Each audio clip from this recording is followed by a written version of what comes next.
तटस्थ बनाया गया है, अलग अलग इनको डिफाइन किया गया है। 18 वर्ष से कम आयु की लड़की के साथ सामूहिक बलात्कार के लिए आजीवन कारावास या मृत्युदंड का प्रावधान किया गया है।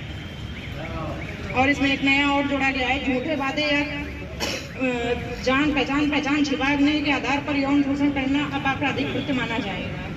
चिकित्सकों को बलात्कार से पीड़ित महिला की मेडिकल को भी समझ में आया। भारतीय लोकाचार को अपने मूल में रखने वाले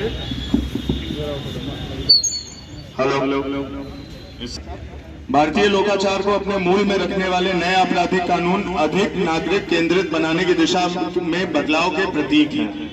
जैसे भारतीय नागरिक सुरक्षा संहिता, जिसे BNSS भी कहा जा रहा है। अभी तक जैसे आपके पास IPC CRPC थी, अब भारतीय नागरिक सुरक्षा संहिता BNSS है।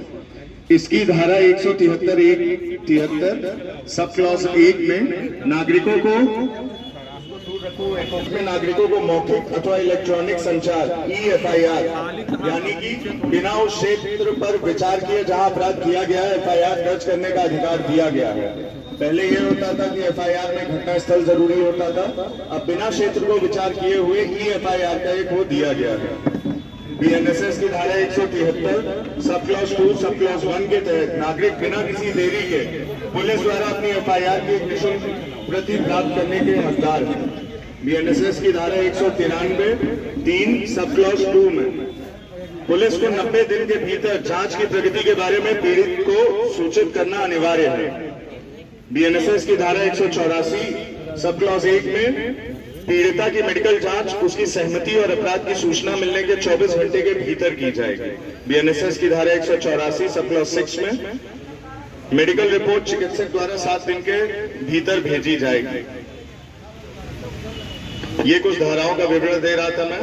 अब जैसे मुख्य परिवर्तन है वो मैं आपको बता दूं कि इन धाराओं में मुख्य परिवर्तन क्या हुआ है, क्योंकि आप लोग भाई जो लॉ प्रैक्टिशनर हैं, जो थोड़ा बहुत कानून देखते हैं, उनको ज्यादा उपयोगिता है। सामान्य नागरिक के हिसाब से आपको जैसे बेसिक चीजें की क्या क्या बदलाव हुआ है इसमें, तो वो मैं एक बता दे रहा हूँ।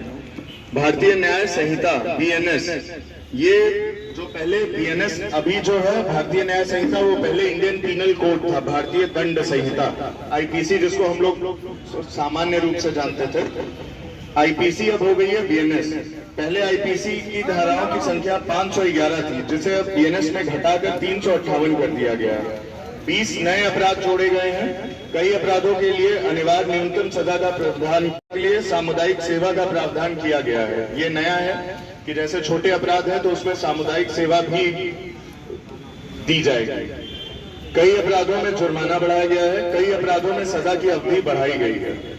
इसकी कुछ विशेषताएं हैं, जैसे महिलाओं और बच्चों के खिलाफ अपराधों को एक अध्याय में समेकित किया गया है, जैसे कि धारा 69 है, धारा 69 झूठे वादे पर यौन संबंध बनाने पर सख्त सजा का प्रावधान किया गया है। आजकल ये देखा जा रहा है, ऐसे कई वो आते हैं कि शादी का वादा करके भाई संबंध बनाते हो और फिर बाद में मुकर गए, ये हुए। तो इसको इसमें झूठे वादे पर यौन संबंध बनाने पर सख्त सजा का प्रावधान किया गया है। धारा 70 क्लॉज 2 में सामूहिक बलात्कार की सजा में मृत्युदंड का प्रावधान दिया गया है। गैंग रेप जो भाई बहुत ही जघन्य अपराध है और इससे कई बार पूरा समाज शर्मसार होता है, इसमें अब मृत्युदंड की सजा दी गई है। अब जैसे दूसरा है, अभी तक जो हम CRPC जानते थे, क्रिमिनल प्रोसीजर कोड, वो अब भारतीय नागरिक सुरक्षा संहिता हो गई है BNSS, जिसको आप सामान्य भाषा में CRPC जानते थे, वो CRPC अब भारतीय नागरिक सुरक्षा संहिता 2023 BNSS हो गई है।